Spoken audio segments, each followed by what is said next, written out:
Hi, I'm Tracy Hanbury. Welcome to episode 3 of UK Property News. In this episode, we are delighted that our host Ian Collins will be talking to Kate Faulkner OBE. Kate is one of the UK's top property market experts. In part 1, we asked Kate to answer some questions from our subscribers around the Renters' Rights Bill. In part 2, Kate includes a London market update and explains to Ian what's happened in the London property market, what's happening now, and what might happen in the future. Kate also gives us 7 essential takeaways on the London market update. So over to our host, Ian Collins, and our very special guest, Kate Faulkner. Thank you, Tracy. Very special guest with us on this episode. Delighted. We've gone right to the top when it comes to finding people who know exactly what this whole area of property investment, being a landlord, is all about. Kate Faulkner is property analyst for checklists.co.uk. Have I got that right, Kate? That's about it. That'll do. Fantastic. How are you doing, by the way? I'm not too bad. You might hear I've been struck down with a bit of a bug like everybody else. But, that's all right. I've got plenty to drink. Yeah. Of the non-alcoholic kind. Well, so, you say that. We'll make that judgment at the end, shall we? Fair enough. Listen, I mean, this is very timely, isn't it? Because you join us for this at a moment in time when this industry has never been more under the spotlight. So much to talk about. In the second half, we're going to talk specifically about big issues around London landlords, and you've written an amazing article about this. We've had lots of questions come through as well for you, so we're going to do all of that. We'd be failing not to talk about the Renters' Rights Bill. That is right at the top of the tree. In fact, our first question is exactly about that. Do you think landlords should worry about the Renters' Rights Bill? The question that every landlord in the land is wondering. It is something to worry about, but if you're a good landlord and if you're looking after your tenants well, and if you're in this for the long term, it's going to be a wrench, but once we've got through it, you'll be fine. Partly because I actually think there's more for tenants to worry about than there is landlords. So what you have to do is you have really got to get your heads around this as a landlord as to all the changes that you've got to make, how the changes have got to be made, etc. And you can't do that sitting on the internet at home. Yeah. So we've got the Landlord Investment Show. You've got to go out to things like that. There are conferences, there are good experts, and you need to have the proper legal experts online helping you out because there are things you can't be doing. And I think that's probably one of the things that I think's missing is that the only thing really the media are talking about is the loss of Section 21. Yeah. Well, that's nothing comparison to half the things that are going on. So, For example, I think one of the biggest things is you can't let a property for less than 12 months. And that's come up quite a lot recently. To know. I mean, that's a big changer, isn't it, in this particular world?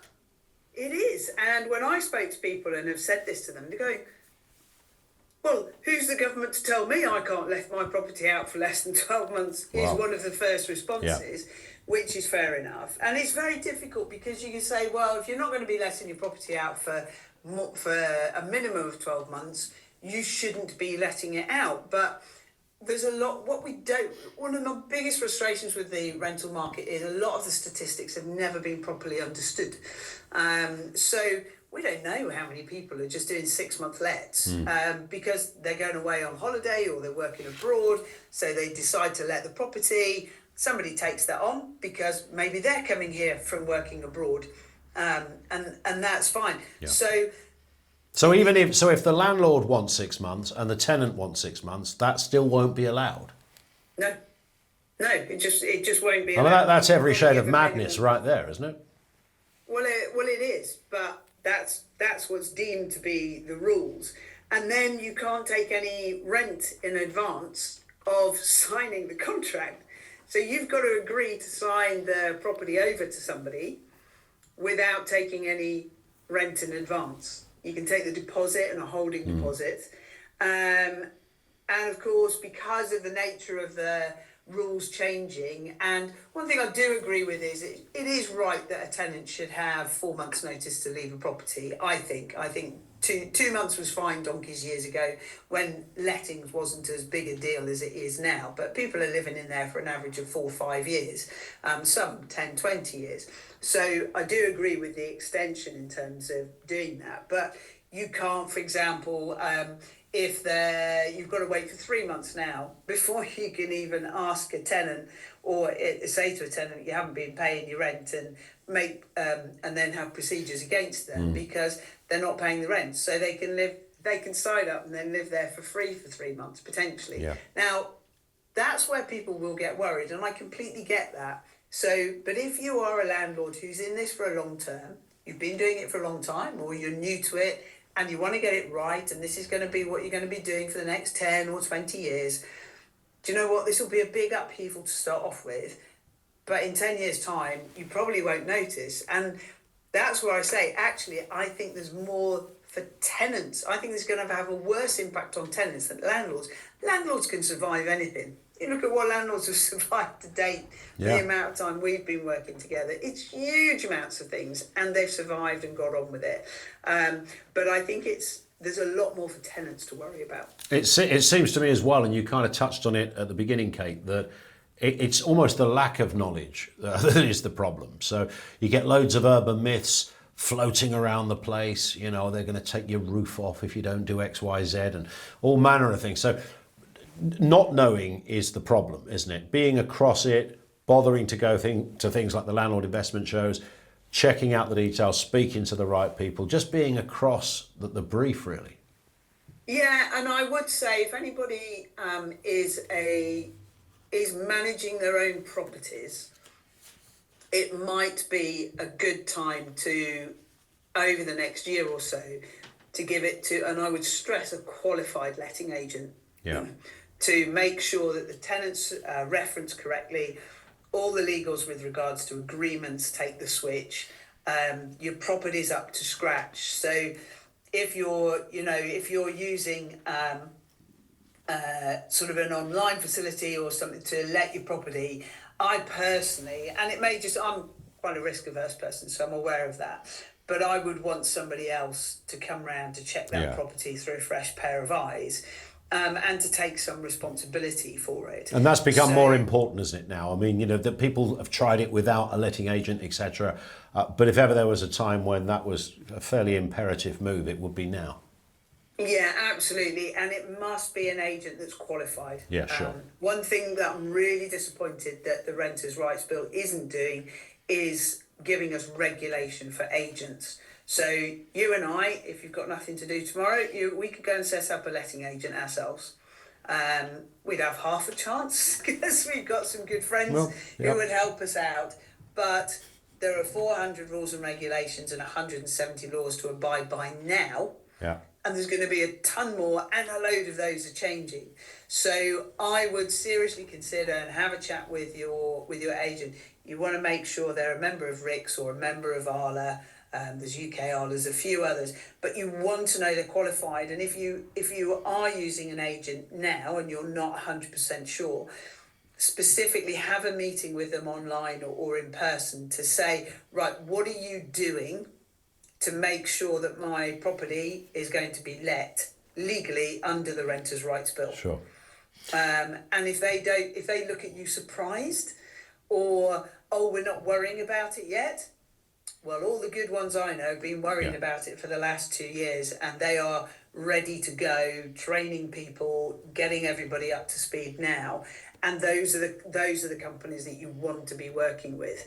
And I think because they're going to be on this every day, I always say you only have to get sick, you only have to go on holiday for a couple of weeks, and suddenly when you come back, things can change. Yeah. So because it's such a big change, I would think that it's good, makes good sense to let somebody else to take a little bit of responsibility for this, rather than just have it on your own shoulders, because of course the fines are coming in and there'll be more than they are currently. And those fines can be pretty steep as well, when you get into sort of second offence or whatever, it starts to get Absolutely. into serious money.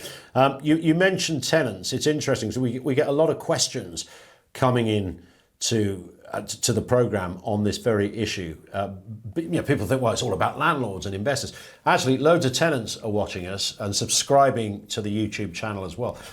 And we had a lot of questions about this, and you touched on it. One of them is this: do you think tenants should worry? And this is partly on the basis that there could be a severe shortage of properties.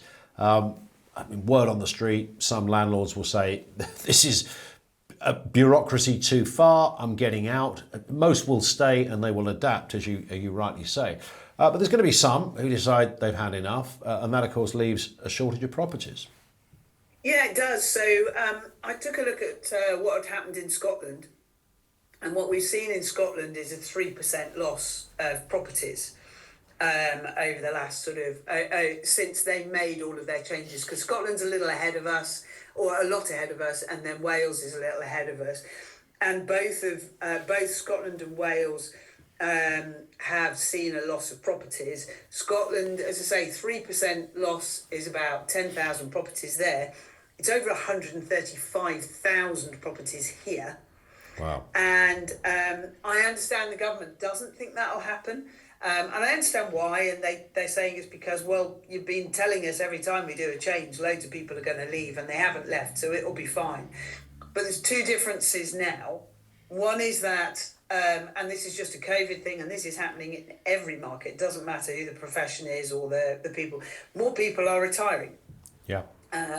Just a sheer fact. Buy-to-let mortgages were born in 97. So 25 years plus.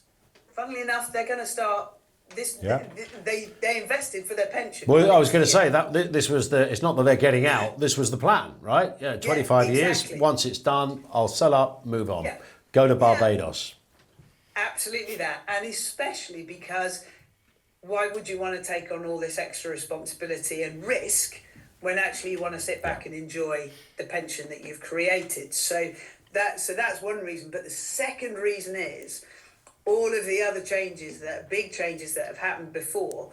Mortgage rates were 1 or 2%. Good point. So we're in a totally different territory now. Totally different, and people are, and not only mortgage rates, but saving rates have gone up. Yeah. So you can put your cash somewhere else and then quite a decent amount of income without having to worry about the renters' rights. And find an almost equivalent income without any of the rules and the regulations that go with it. Here's another question.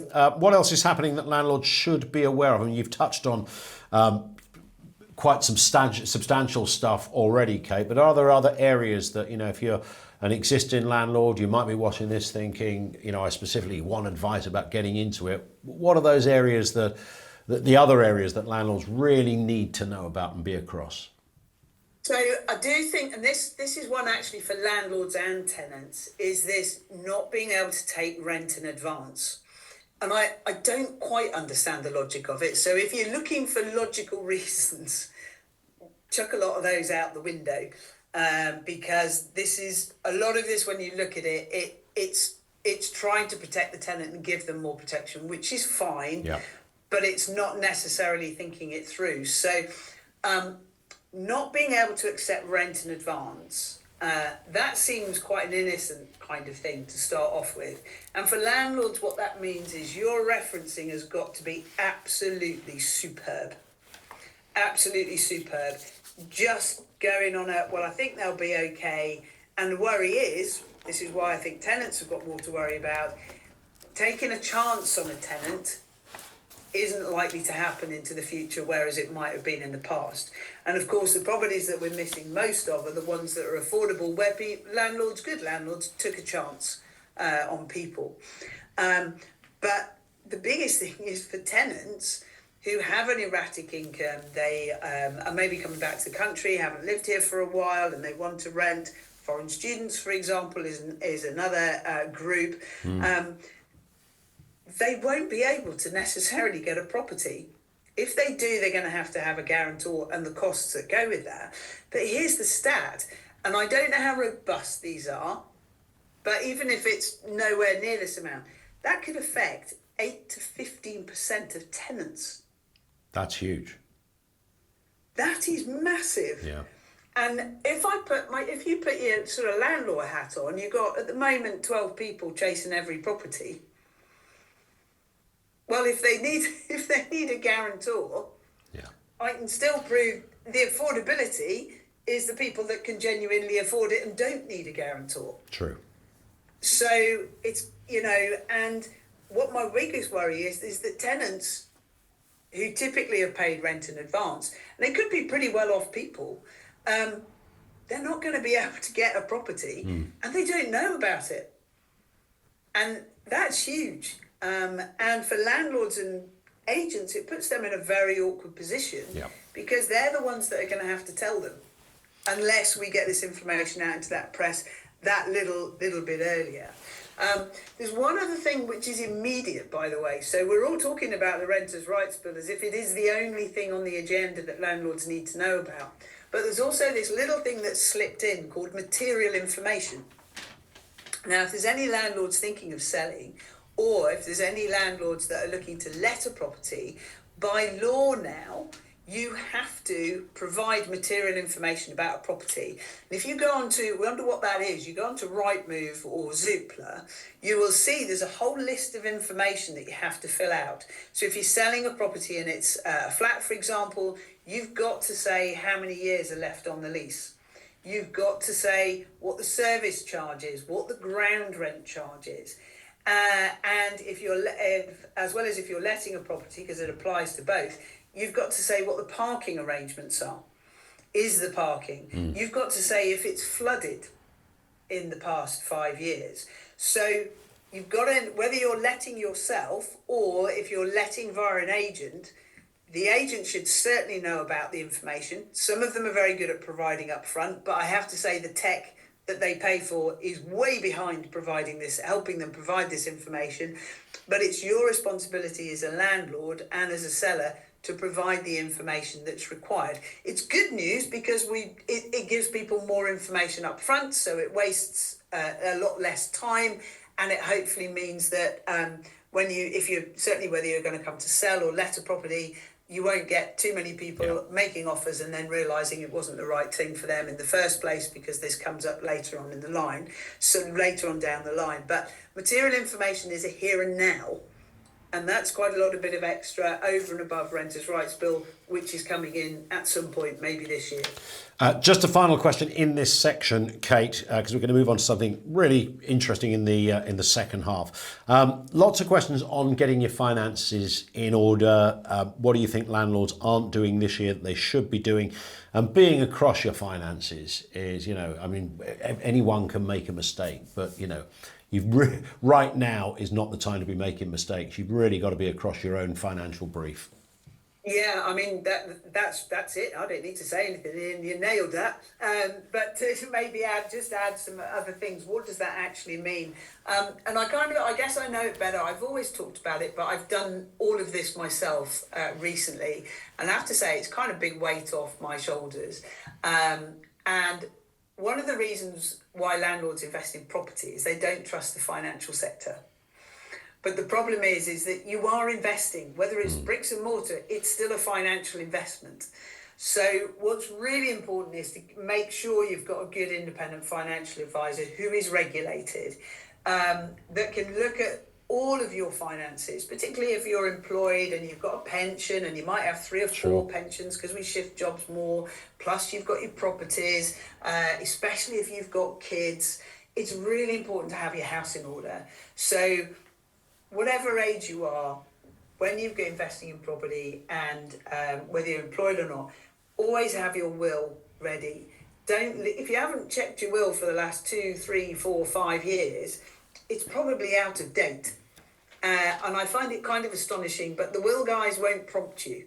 You've got to check your will, and after every budget is really a time to do it as well.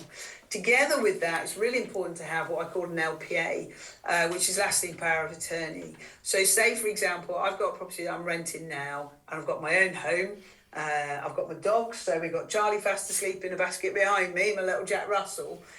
What I've done is if I have an accident, or if I pop my clogs tonight, somebody can pick up my family can pick up my life and my money, and they can look after everything, and they can do it literally within a matter of hours. And it's really important to do that. And there's one added thing is you're doing your will, you're doing your LPA, and it's something we've actually been working on the home buying and selling side, but it's very relevant to landlords, is getting a property logbook. And what that means is that if your property is going to be sold, or if somebody needs to take over the letting of your property, then all the information about that property sits somewhere where somebody can literally just pick up the file. And there's one final thing which I found the most useful thing. Is completely free, and I know landlords love that, completely free of charge. If you go on to, and I know if you're in your 20s, you think I'm barking mad, because I'm definitely not in my 20s, but age concerned, do something called a life book. And it gets you to write down everything that's going on in your life, and all of your insurance, and even to things like my dogs, they know exactly who looks after my dogs and everything. But just get your house in order, because if something does happen to you, your family's got the upset of that, and then they've got all the financial worries and the practicalities of a property, which are complicated to look after. And I don't think it's the sort of thing we tell landlords about it. We don't tell everybody about it enough, but landlords in particular, when you've got tenant responsibilities, particularly now the renters reform is coming down the track, get your house in order and just make sure all that you're doing financially, it's going to deliver what you expected when you wanted it. There it is. Okay, Kate, stay with us. We've got a second half coming up. Think about the property market. Now, London, don't want to get too London-centric here, but London is one of the biggest areas, not just in the country, but on the planet for property rentals and the property market. 7 things all landlords should know about the London property market, coming up right after this. The National Landlord Investment Show is the UK's #1 property and investment exhibition. By hosting events all over the country, we allow you to network, learn and invest.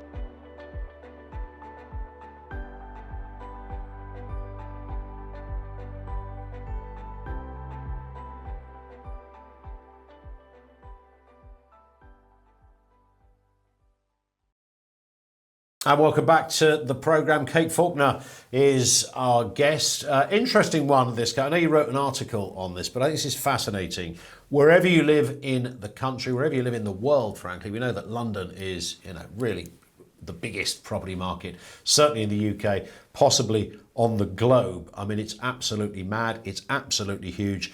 You've written a piece called 7 Things All Landlords Should Know About the London Property Market. And it is very specific, isn't it, to the capital? There are things that happen down there that don't happen everywhere. Absolutely. And actually, there isn't a London market. I don't know who invented that idea, because there's 32 London boroughs. True. And they are so different in their performance. It's incredible.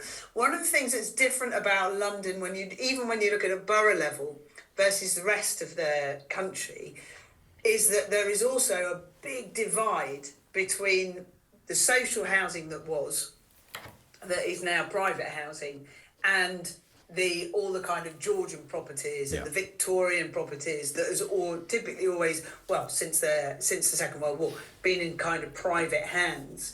So you have any average you use, even for a borough, is actually pretty rubbish. And so I get really annoyed when everybody talks about average house price in London is £550,000.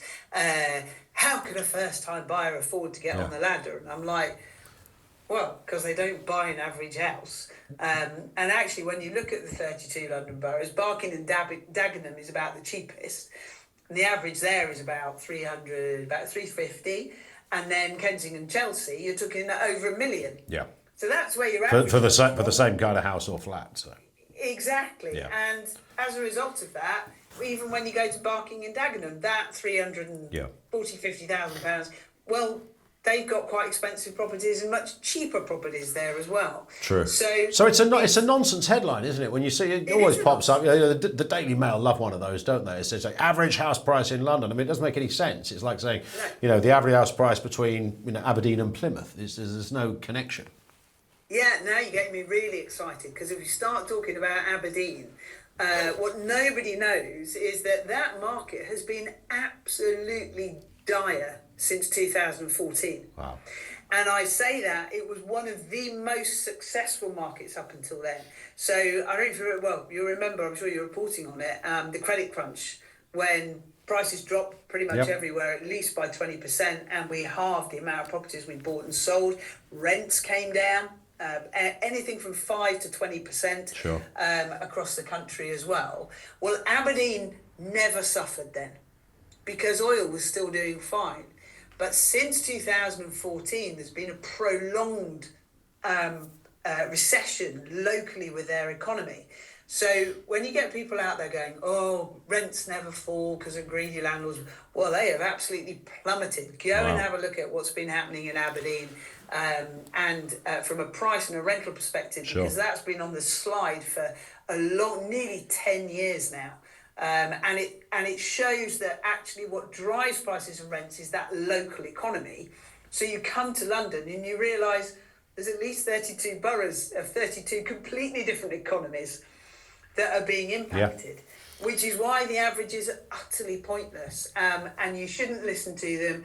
And whether prices are going up or down, whether you like agents or not, a good quality agent that will tell you honestly what's happening to the property you're interested, either in buying to rent or in terms of selling, they're the only people that can tell you what's going on. True. Another point you've mentioned on this list, the difference between investing in flats versus house. I've lost count of how many times I've had that conversation, heard other people talk about it. Do I invest in a flat? You know, service charges, that kind of stuff. Do I invest in a house? You know, of course, it's all about weighing up in the bigger picture, but it's an important question.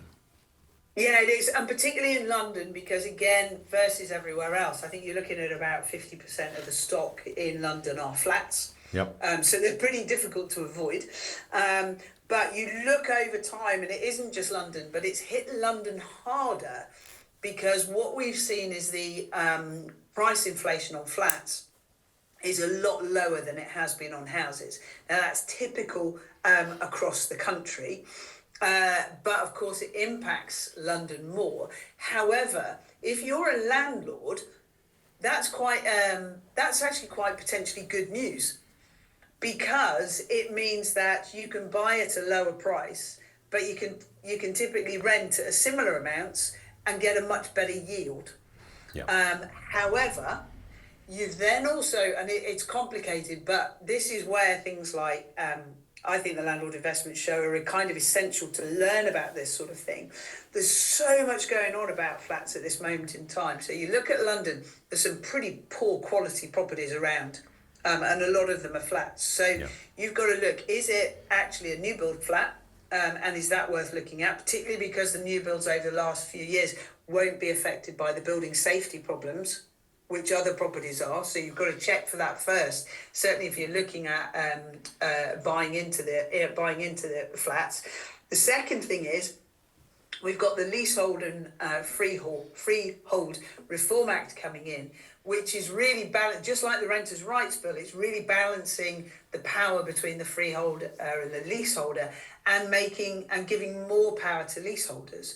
So not only can you get them for better value than you can houses, which may then help your yield, if you get a really good flat in a really well-run block, particularly one that's had a sinking fund, whereby money has been collected from everybody owning that flat over time, however many owners, so there's money already there to fix the roof, if you like, rather than you buy it 1 year and that cost just dumped on you. Where you've got the sinking fund, a well-run property, because you're going to be giving more rights over time. It's going to take a few years for to come in. Things like extension of leases, getting rid of ground rent, that could, and I say could, mean that flats could actually be, and I normally say if you buy a house, don't do a flat. But actually from a rental perspective, particularly in the capital, if you know what you're doing and you have a particularly good leasehold lawyer and a particularly good surveyor, because you need the two to work with you on that, there may be some good opportunities, especially if you can buy a short leased flat with cash. Yeah. There could be some good opportunities there. So it's worth understanding what the difference is and checking out how you go. I was just going to say, we started, another point that you've raised here, this kind of feeds into this a little bit. We started out talking about how there's not one price, one average price. There's also not just one property market in London. It's like a series of different property markets. Yeah, absolutely. So you've really you have to be a good analyst if you're going to invest in London, and you've really got to have a good investment head on. Forget about the property. It's all about money. And the key thing, if you want to be successful at investing, particularly in property, which is really just another type of financial investment, you've got to know what your end game is. You've got to know, I'm investing for income, I'm investing for capital growth, and I want it to deliver in 5 years' time, 10 years' time, 15 years' time. Because that will influence what is it that you want to do. Are you going for a standard professional let? Are you going for a student let? Are you going for something different? So you particularly want to aim it at foreign students. You might say, well, do you know what? I want to deliver a decent, affordable home to people. In which case, you need to really think about where you're investing, what your budget is, and then really understand in granular detail, is that property that you're buying on that particular street going to deliver what you want in the future? Yeah.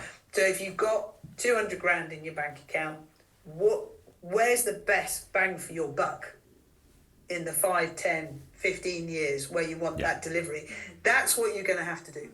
And can you get and I know you've touched on this as well, can you get a bargain in London? Because everyone talks about London as this kind of place that you can't touch. Unless you're a squillionaire, you've got no chance, certainly not to begin your investment journey in the capital. But, once in a while you do hear a story of somebody picking out a bit of a treasure when it comes to property. You can, and you can get a bargain anywhere. London's more difficult, basically because there's more people looking. There's a lot of cash swilling around. But it is always possible, as long as you know that market like the back of your hand. Typically, you'll have to have the cash ready to try and do that.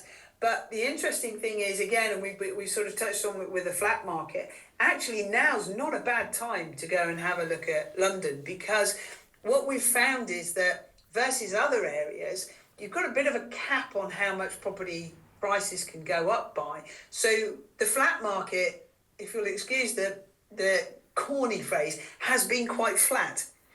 So you kind of look at the average growth that you get year on year typically, and London typically beats inflation, for example, which is what you would want. The Northeast doesn't, by the way. So, it's really important to understand that. But you can get a bargain if you know what the history of the price growth of that property has been, what it's doing now, and therefore if it's likely to improve into the future. So you can, but you might have to go through 150 properties to find one. You do a bit of homework on that one. What about risks? Are there any exceptional or specific risks to investing in London? So when I talk about risk, what I tend to look at the what happened. So I look at risk and say, right, okay, well, the risk of investing in a property in London or Bexley or South Kensington, wherever you're looking, is that the prices will fall and the rents will fall. So what I do is then I go back over time and go, well, when was the biggest fall? How much did property prices fall by or rents fall by? But more importantly, how long did it take them to recover? And nobody seems to do that, but that's the one question I would want to know the answer to. Okay, I'm investing. We all know, for example, it's fairly standard. If you invest in the stock market, you've got to invest for 5 years. And then you're expected to see a return. But if we have a bad bad day or something happens that hurts the market, it might be 10 years. So you have a bit of a sense of how long you've got to leave that money away and lock that money away for. But nobody's ever done that with property. Now, in the credit crunch, in the main, properties fell by about 20% or about 18% on average in London, and that was the same as everywhere else. But they fell by just 16% in Lewisham compared to 28% in South Kensington. Wow. So big differences. Big difference. And that's fine because you can make a lot of money in South Kensington and Chelsea. But it takes, prime markets are always much more volatile. So they cost a lot more and you have to be sort of smarter with your money. Now, when it comes to recovering, the best place and the quickest place to get your money back was Camden. Property prices fell for only about 10 months, and then they took about 16 months to start recovering. Yeah. Whereas Barking and Dagenham, you can get a great value property, but it took up to 6 years for prices to recover. Now, if you're investing for 10, 15, 20 years, it doesn't matter. But if you're looking for a 5-year investment to give you a return, that's where you've really got to be a bit careful. Because and that's a short time. And I'd be surprised if that pays. For me in London, you've got to be looking at 10, 15, 20 years to get your money back, just for the sheer cost of stamp duty, etc., as you're going into that. Do you know, a mate of mine bought a flat, you mentioned bought a flat in Camden when he was 18 for something like £68,000. That was like 30 years ago. Now lives in Honolulu. Haven't heard from him for years.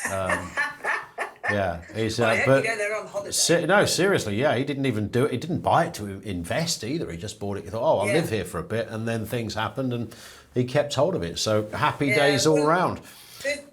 That's an interesting because one of the other things I'd say is do not look at any data prior to 2005 if you want to understand current trends. Yeah. Because you'll cry apart from anything else. Absolutely, yeah, you're right. Between 2000 and 2005, pretty much every single property across the country doubled in price. Yeah. And if you look at a price of a property now versus 2000, you will get a completely distorted impression of what the price inflation is likely to be. Yeah. So you've got to look from 2005.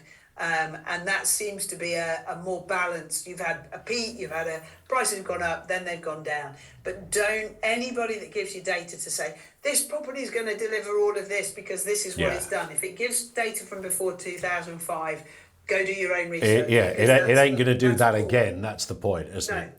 Just was a one-off. Couple of brief ones to finish on, Kate. The impact of build to rent in the London property market. What's the issue there? So it's more of we thought it would be an issue, but I think it's turned into more of a positive. Do you like Wembley? Do you go off to Wembley at all? Yeah, never out of Wembley. Performing, you name it. So you know when you walk from the stadium down Wembley Way, downstairs stadium, and you've got these huge blocks either side of you. Yeah. Most of those are built to rent. Right, so they only exist for that purpose. I'm always fascinated by that, thinking, wow, if you live there, you can hear Coldplay on one day, you can listen to England play. Exactly. Can't see any of it, but you can hear it all. Exactly. So a lot of those are what we call built to rent, and it was a fantastic scheme by the government. So basically, this is what happens abroad, and we're very bad at it here. So it's called institutional investment. And I always warned landlords and said, look, if build to rent is coming into your area, just be very careful, because they could literally, they could be releasing hundreds and hundreds of properties, and that could impact on your ability to rent your property. But it's interesting. It's very similar to the impact of specific student rents. Sure. Student rental market. So institutional investment, student market, and in the build to rent, they are renting at a lot higher than an individual landlord would do. But that means actually that it because Wembley looks amazing now versus what it used to look like. Yeah. So I think it has a positive effect. But I would always say, you can go on, and in an article we've done, you can go on, there's actually a map and you can see what's coming up. Wow. So whether you're investing in a property or if you've got one, always check, and particularly in London, because that's the kind of hotspot for build to rent, check to see what's coming up around you. And I think it's probably likely to have a good effect, but it's something you've got to be aware of, and you've got to be aware of when are they going to be releasing all of those properties, because that might make it a little bit more difficult in the short term for you to rent out your property. And a final one, the obvious one, point number 7 you raised on this. What are the forecasts in London for both rent and for basic property prices? Sure. So we're not going to be seeing in London the sorts of price rises you've typically seen in the past, partly because we've got an affordability limit now that kind of London has hit. So in the main, you're looking at maybe 4 or 5%, which is each year, which if inflation falls back to 2%, that's good news. It means that you always want prices to be that little bit higher.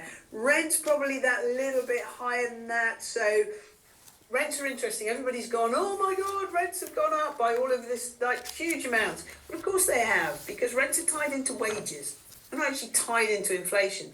And all the wages have gone up. So the reality is rents have gone up because people can afford to pay more. Sure. And you look at the huge increases in minimum wage, and that people have had over the last few years. They've been in line with wages. Benefits have been in line with inflation. So that's enabled rents to rise. So we're expecting it to go back on rents to the kind of 3 or 4% that we've seen in the past. The ONS is saying they're a lot higher at the moment, but that's because, and they're still talking about the kind of high sort of 8% increases, but that's because they lag the new let market. So we will see rents returning to 3 or 4%, and you may be on a good day looking at 4 to 5%, but don't forget that will be different to flats than it will houses. Of course. And that's why you've got to check your local area. Listen, Kate, you have been fantastic as ever, and great to have you on. We will speak again. Thank you, Kate. Look forward to it. Thanks a lot. Thanks for having me. She is, of course, the fabulous Kate Faulkner, property analyst for propertychecklists.co.uk. You can check them out there.